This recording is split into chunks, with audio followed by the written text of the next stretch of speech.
крымско-татарскому массиву в поселке Кариис в Ялте исполняется 30 лет. Это был один из немногих самовозвратов на Южном берегу, и потому достался крымским татарам очень тяжело. В 90-м году, во время массового возвращения в Крым, наши соотечественники, чьи родители были депортированы из Ялты, решили добиваться выделения участков на родной земле. Они не требовали вернуть им отобранные дома или имущество, они лишь хотели получить право заново построить свой новый дом на родине. Поначалу был организован пикет у Ялтинского горсовета. Все стоящие на нем были либо выходцами из Ялты, либо их потомками.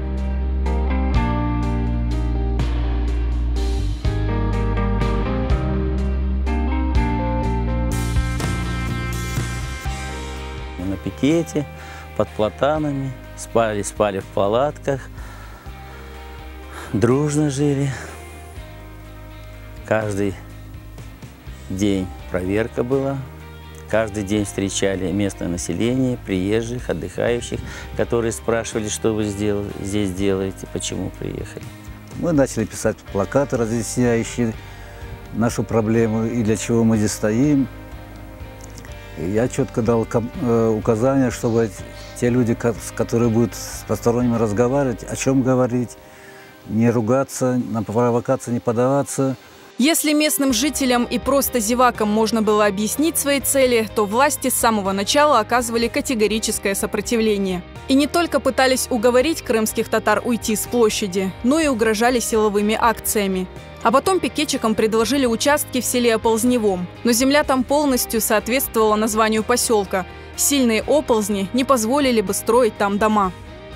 Когда мы ездили смотреть, уже познакомились с кое-какими сочувствующими русскими, которые дали нам карту этого места, где красными, жирными красками написано, было подчеркнуто, что это очень активный оползень.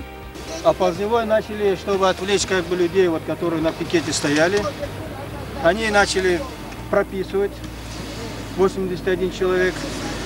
Просто ни на колышки, ни на землю, а просто так, поселок Оползневой, и все, и прописка. А люди землю так и не получили. Эмир Меджидов и Решат Аблаев в 90-е возглавили пикет в Ялте. Пытаясь избавиться от крымских татар, власти предлагали им и другие, мало подходящие для строительства домов, земли. Иногда даже пытались стравливать пикетчиков с местным населением. С директором совхоза Назаровым объездили 3 поля, которые он нам показал. Мы посмотрели эти места, в многих местах, особенно на Гаспре, здесь и на Солнечной тропе, там очень много огородов, самозахваченные огороды русскоязычным населением. Огороды, притом уже капитально ограждены, поставили времянки там. Мы когда говорили, как же так, сегодня если за поле, которое никому, государству принадлежит, население бунтует, как вы говорите, то где гарантия, что это же население, когда мы полезем в эти огороды, не пойдут против нас? Поняв, что от властей бесполезно ждать содействия, крымские татары решили сами отыскать подходящую землю. Выбор пал на табачное поле близ поселка Кариис. У меня отец кариисский, так что вопрос стоял так: если в Крым, то только в Кариис, в Мисхор. Крымские татары заехали на это поле 16 сентября 1990 года. Они знали, впереди их ждут нелегкие времена. Правда, первая ночь была не очень-то удачная. У нас была армейская палатка, мы ее установили. И такой мощнейший ветер был, валил палатки, все вот так крутилось, вертелось. С утра начали строить бараки, построили бараки. Разделили его на 2 части. В одной части жили женщины, в другой части мужчины. Построили отдельно кухню. И начали огораживать периметр нашего лагеря колючей проволокой. И также по периметру вырыли ров, залили битумом его. Одновременно заготавливали ящики с зажигательной смесью, газовыми баллонами. Чтобы прогнать крымских татар с этой земли, использовались любые методы. В том числе активная антитатарская пропаганда с целью восстановить против крымских татар остальное население. В минувшее воскресенье в Ялте группа крымских татар самовольно захватила табачную плантацию совхоза «Ливадия» и начала строить домики. Пострадал урожай, а здесь, между прочим, выращивается лучший в Крыму табак, и хозяйству, по оценке его руководителей, нанесен ущерб на сумму 70 тысяч рублей. Горисполкома утверждают, что это поле является высококачественным табаком.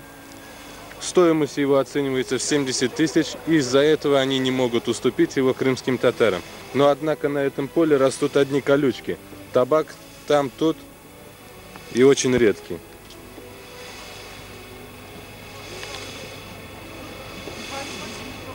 Женщины собирали табак, те картины, которые работники совхоза принесли, и отдавали им. Они вместо того, чтобы отвозить куда, где перерабатывают, недалеко в лесу их выбрасывали.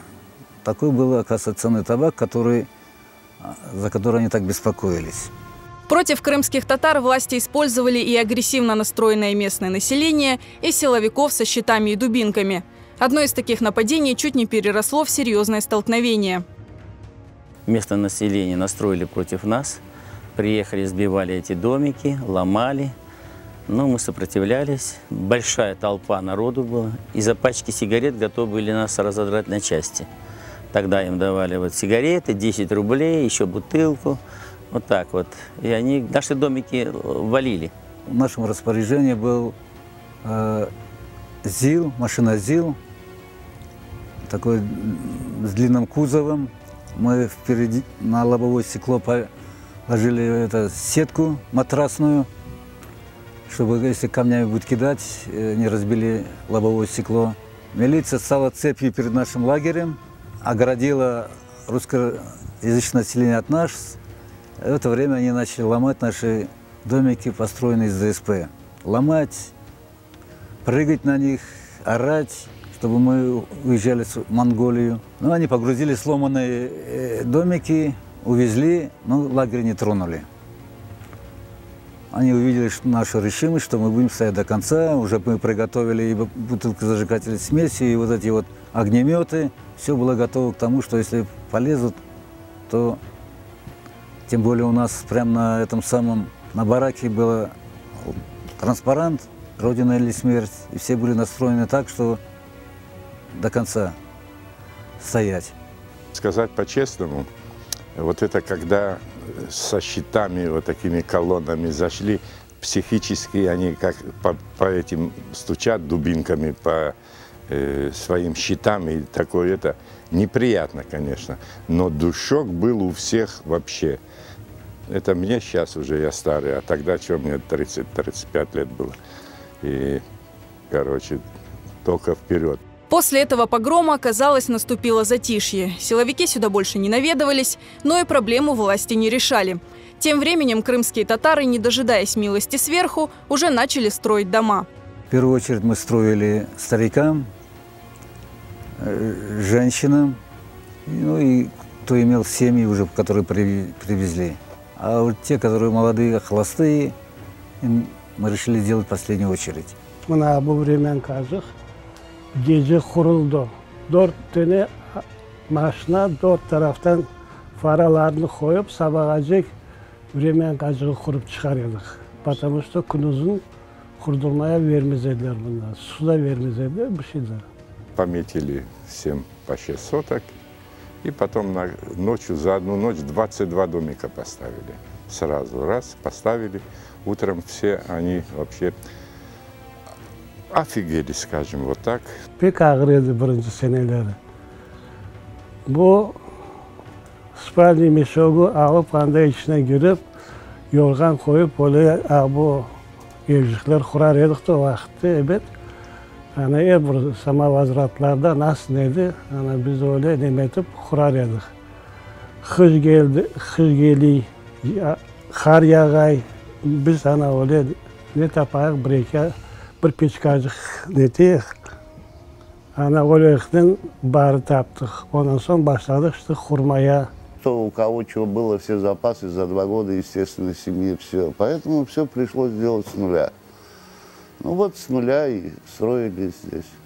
Сестра с братом просто привезли как это, бревенчатый сруб готовый, только надо было его собрать. И, так сказать, всей толпой, всеми теми людьми, которые оттуда с пикета пришли сюда строиться, мы за 1 или за 2 дня подняли этот дом, ну и вселились. И потом этот дом как бы был, так сказать, первым камнем, с которого все началось. Крымские татары старались не конфликтовать и избегать столкновений, хотя острых ситуаций иногда было не избежать. Инциденты были, мы гаишную машину выкинули вообще за пределы, потому что не давали нам завозить ничего, материалы. А так... Как выкинули? Ну, они перекрыли, машины не могут зайти. Мы взяли эту, Нива была, как сейчас помню, пришли, человек 15-20 ребята молодые, говорим, давайте уезжайте. Они говорят, нам сказали здесь стоять, нам вас охранять. Нас охранять, говорю, не надо, уходите. Они не уходят. Мы взяли машину все вот так вместе, и вот юзом ее аж через дорогу, аж в кювет вот туда положили, они закрылись. На тормозах мы ее все равно выкинули туда. Они давай звонить, ну, понаехала, конечно. Ну, потом уже машину убрали, уже там дальше стояли. Здесь на входе не мешали нам уже. В борьбе за свои права на эту землю использовались все методы. Один из них – голодовка. Сначала на пикете, затем у Ялтинского горсовета, а затем и на площади Ленина в крымской столице. Вот там на ступеньках перед памятником Ленина разложили эти раскладушки, вот, и как бы собрались там держать голодовку, пока не решится этот вопрос. Ну, где-то часик-два мы там пока побыли, пришла милиция с дубинками, разогнала группу поддержки, которая с Симферополя приехала, там с Ялты приехала, всех разогнали, нас погрузили в автобусы и в КПЗ. Но этот момент стал переломным. После голодовки власти пошли на уступки и постепенно стали выделять крымским татарам земельные участки. Но ради этого им пришлось выстоять несколько месяцев гонений, угроз и нападений.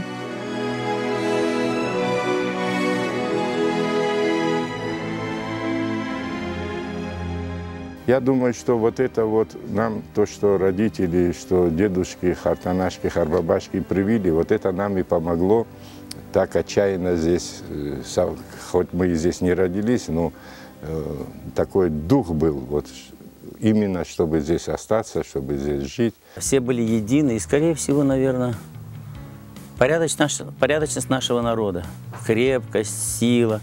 Нам всегда на подмогу приходили со всего Крыма.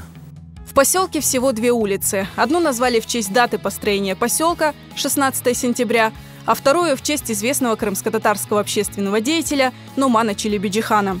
Жители называют свой поселок Чаталкая в честь скалы на Айпетре, под которой он расположен.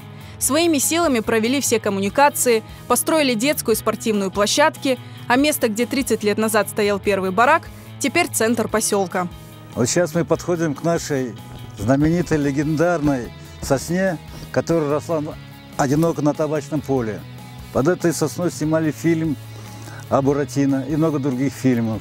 Оно было ориентиром для дельтапланеристов, которые прыгали с Айпетри. Вот. И мы решили ее сохранить как достопримечательность нашего поселка.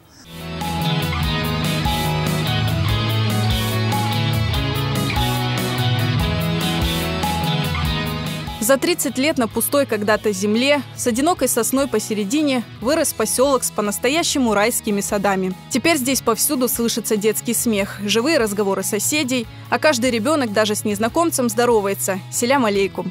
Пережив немало испытаний, крымские татары сумели сохранить свое единство и сплоченность, которые помогли им выстоять 30 лет назад.